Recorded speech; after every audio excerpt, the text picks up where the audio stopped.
Revue de presse de ce vendredi 30 octobre 2020. Le mois s'achève, la semaine aussi. Le journal de Marie-Claire Nana lui aussi termine sa semaine ce matin dans les kiosques. Le journal gouvernemental titre à sa une: enfant assassiné de combat à jamais dans nos cœurs. Le Cameroun observe ce samedi d'une journée de deuil national décrétée mercredi dernier par le président de la République Paul Biya en la mémoire des élèves tués le 24 octobre dernier, souvenez-vous, dans un établissement scolaire. Signification et symbolique de ce grand moment de communion et de recueillement à la page 4 et 5 de Cameroun Tribune en kiosque aujourd'hui. Championnat de football, au temps des incertitudes. La Ligue de football professionnel annonce l'ouverture de la saison ce dimanche avec l'affiche Panthère Coton Sport de Yaoundé, Coton Sport de Garoua, ce sera à Yaoundé. Tandis que 18 clubs d'élite ont décidé de la dissolution de l'instance hier au cours d'une assemblée générale extraordinaire du côté de Mbankomo. Mincom, les adieux au professeur Mabou Mabou, le conseiller technique numéro 2 au ministère de la Communication, a reçu les hommages de la grande famille de la communication. C'était hier du côté de Yaoundé, avec en tête le ministre de la Communication, René Emmanuel Sadji. Le quotidien Le Jour est en kiosque ce jour. Sa une est consacrée à la catastrophe. Gouaché, la douleur. Un an après, les séquelles restent perceptibles dans ce quartier de Bafoussam où 43 personnes ont perdu la vie dans la nuit du 28 au 29 octobre 2019. La page 2 et 3 de Le Jour a plus de détails. Livre, visage de l'art culinaire africain à retrouver à la page 8 du journal. Et puis Ligue 1, Panthère Coton en ouverture. C'est l'une des affiches de la première journée qui aura lieu au stade Amadou Ahidjo de Yaoundé ce 1er novembre 2020 à partir de 18h. Et puis Mawa 1er, l'élection du maire, c'est donc ce jour. Le Messager est en kiosque ce jour. Marché Mokolo est 8e. Bataille rangée autour de l'OTVP. Des agents véreux de la mairie de la ville et les éléments du commissariat de sécurité publique du 2e arrondissement accusés de prélèvement frauduleux des taxes sur l'occupation temporaire de la voie publique. À la page 11, le RDPC, Paul Biya et moi parlent donc Tingan Flaubert. À la page 11, la Côte d'Ivoire présidentielle à haut risque. Le journal en parle à la page 2 de ce jour et en pied de une. Le journal Le Messager revient sur les massacres de Kumba, la danse macabre des politiques. Le président de la République, le président national du mouvement pour la renaissance du Cameroun organise chacun son deuil national. Mutation est en kiosque ce matin. Le journal lui aussi s'intéresse au massacre de Kumba dans la tête du président. Le journal semble lire bien sûr dans le cerveau du président de la République. Il nous dit qu'un message de condoléances et un décret instaurant une journée de deuil national demeure. Que peut faire le chef de l'État de plus pour ramener la paix dans le nord-ouest et le sud-ouest? La page 8 et la page 9 semblent avoir plus de détails.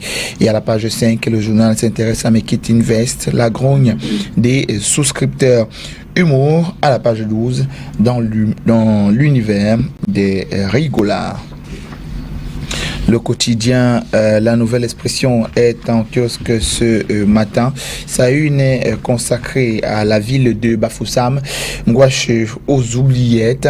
Là, c'est La Nouvelle Expression qui nous dit que le site où s'est produite l'une des pires catastrophes du Cameroun il y a 12 mois n'a fait l'objet d'aucune attention ce 28 octobre 2020. Un an seulement après, personne ne semble plus se rappeler de cette tragédie qui avait profondément ébranlé le Cameroun avec son lourd bilan de près de 60 morts. La Nouvelle Expression est repartie sur le terrain qu'il juge maudit. La page 6 et la page 7 ont plus de détails. Et puis massacre de combat, 35 organisations du monde réagissent via une lettre ouverte.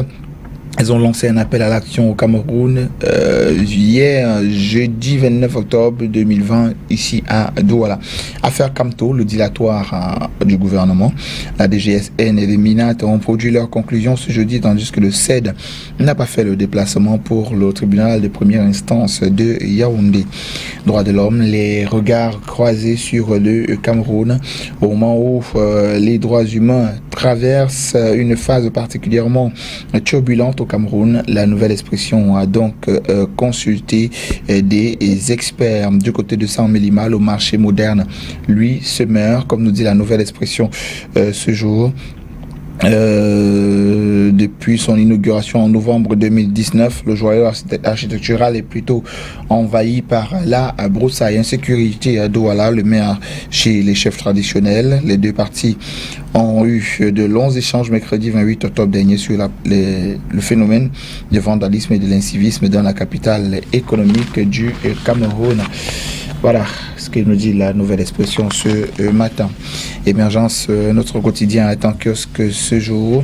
Ça est consacré au massacre de Kumba, l'option militaire comme seule solution de la crise anglophone, une interrogation. Le journal pour répondre certainement, mais en affront 12 experts et à la page 5 jusqu'à la page 11 de son édition en kiosque ce jour. Prison centrale de Berthois, la rentrée scolaire des enfants des détenus assurée et puis sport de masse. Ngaoundéré tient son parcours vita. On s'intéresse à de l'économie maintenant avec l'économie quotidienne.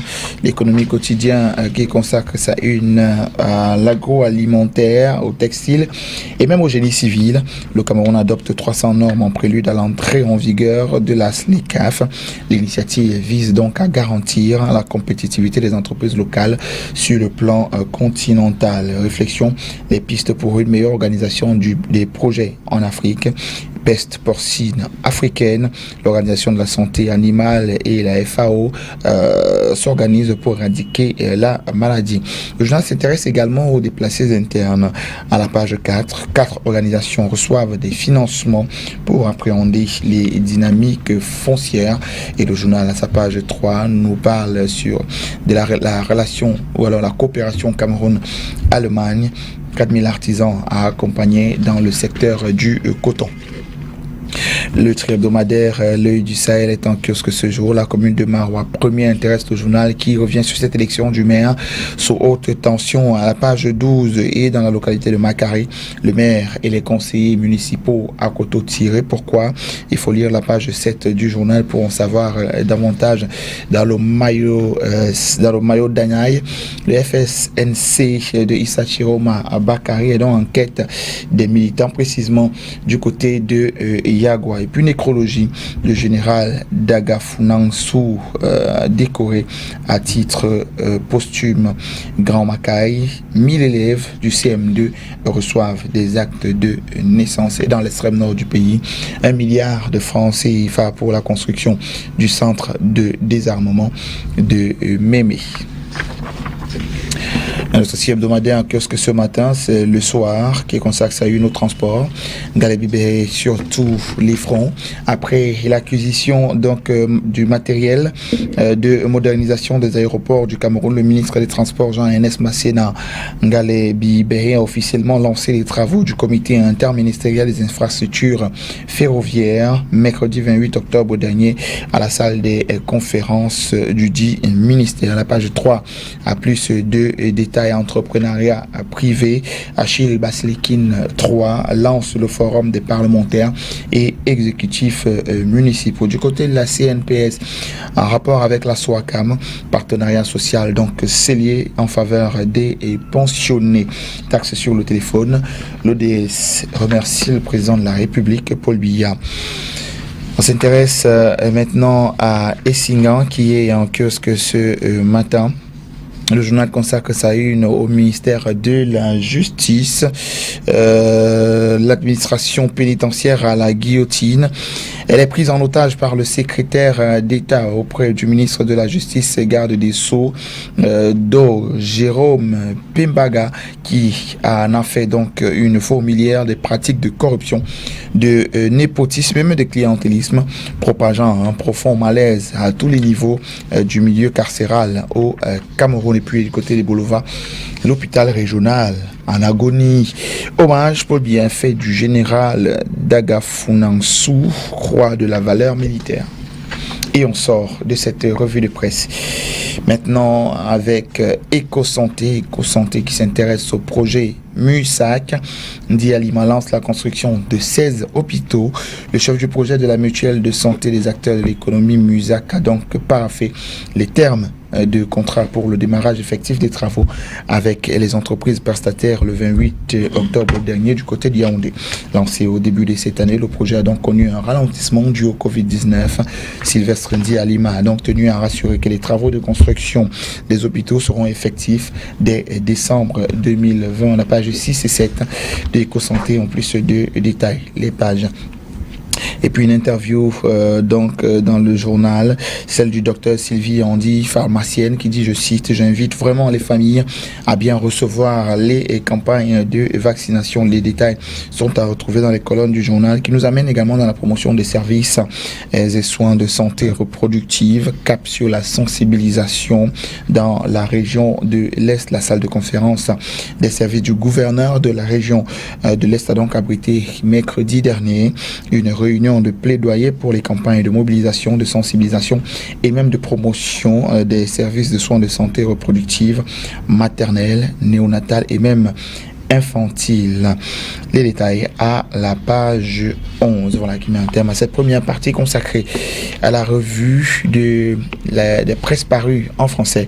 Tout de suite, la revue des journaux parlés en anglais.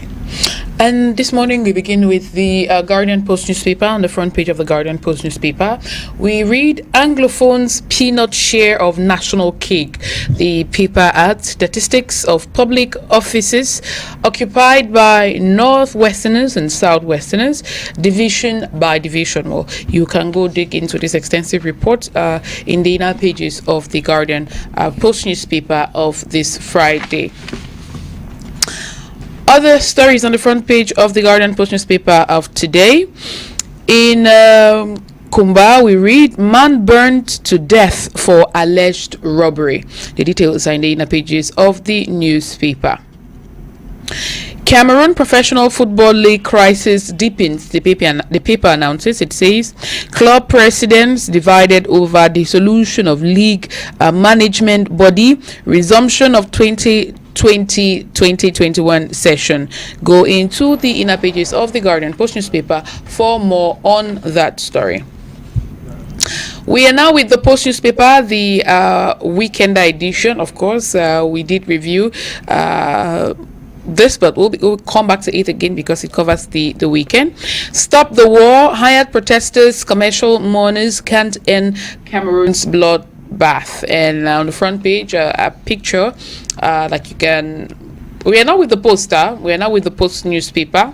And I was saying on the front page of the Post newspaper, you'd see a picture of wailing protesters, and the caption, thousands of protest marches, millions of condemnations, countless hashtags without action will not stop the current killings. Only political will and the determination of all citizens will avert this bloodbath, the paper says. The details are on pages 2 and 4 of the Post newspaper. Evangelist Atanganji's Kumba sermon stirs disapproval. Go to page 9 for more on that story. Also, the paper reports Biya declares October 31st Day of National Mourning. The details are on page 3. We also read on the front page of the Post newspaper, false alarm about Amber Schools attack causes commotion in Southwest.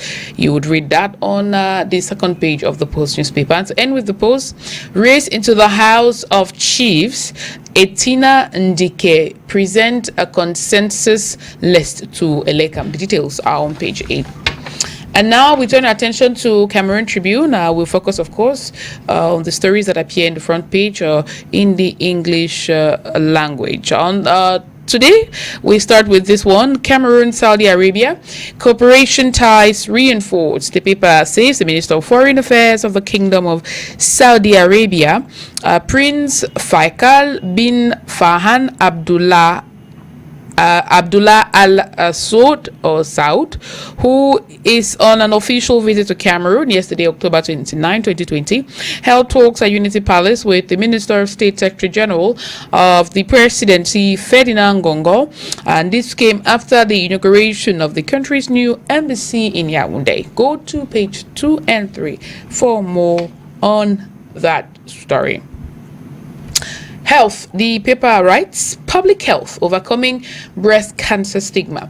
We read between accepting their status, the confusion of loved ones, and treatment often painful and costly.